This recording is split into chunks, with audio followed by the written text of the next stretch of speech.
Hi peers, my name is Miranda Reed and I am going to present um, the standard I will be working on, which is 9L, and that is manage governance processes and internal and external politics toward achieving the school's mission and vision.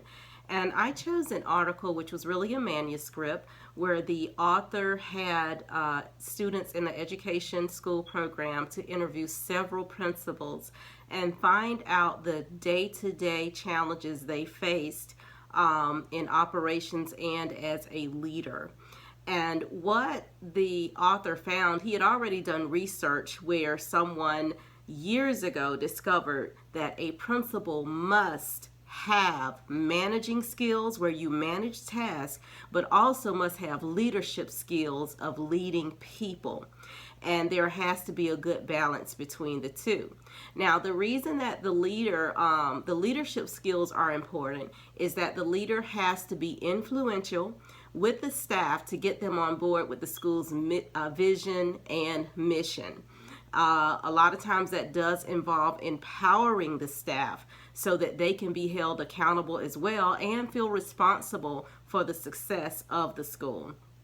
Also, the leader must be able to manage those day-to-day tasks that come up.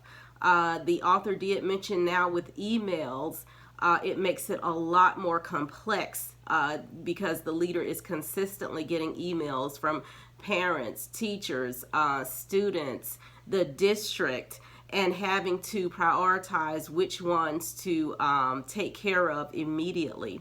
So what he did was to mention all of the things that these students came back with, and there were basically 20 activities that all of these principals mentioned that they do on a daily basis.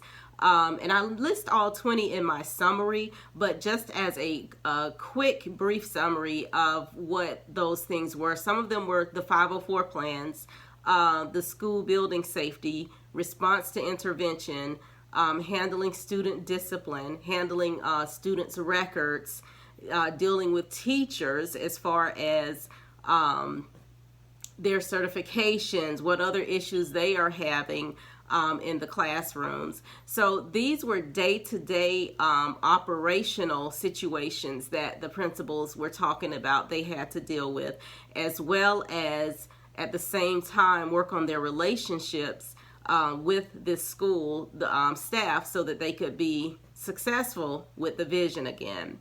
What I found when I spoke with my principal, because we were considered, or still are considered, a CSIP school, where the state has intervened and there are certain things that have to be put in place.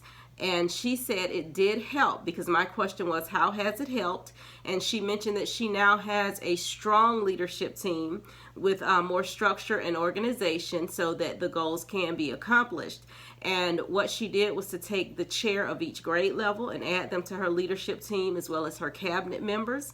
And being a part of that, I was able to understand what the goals were, and we had to be actually a part of creating the goals for the short-term action plan that the state required. Once we created the goals, we had to implement that plan. After we created the plan, implement it, analyze the results to see how it was. And as leaders, we had to take this plan back to our grade level and convince them to jump on board with it. Once we analyzed the results, we had to go back to the table and see where we had to make modifications to the plans. And this is a continuous process. However, it helps to alleviate some of what the principal has to do. At the same time, it empowers the leaders of the school or the staff of the school. And actually, as our Herzberg said, it makes us feel like we're being recognized, that we have some achievement, and that we have more responsibility in being a part of accomplishing this goal. So in the end result, what the author ended up saying is, from the beginning as well, a principal must find a way to manage daily tasks and also be a leader to get the school vision and mission accomplished. Now, I did notice some years ago, Atlanta Public Schools actually created a position called school business manager, and it actually in the job description mentioned that they would handle the operation side, and it would alleviate that so that the principal could focus on the curriculum and the vision and the goal of the school. I don't know if this is something other schools may consider. In our school, I see where the assistant principal takes on some of those responsibilities. Of course, the principal still is responsible for overseeing it all. Even the day-to-day budgets, the field trips, all of those things is still going to ultimately fall back on the principal, making sure that they were done with fidelity and completed with fidelity. So my question to the class is, what strategies or what self-reflections have you had in how you would be the manager of task and also be a successful leader to actually achieve the goals and mission of your school? Thank you.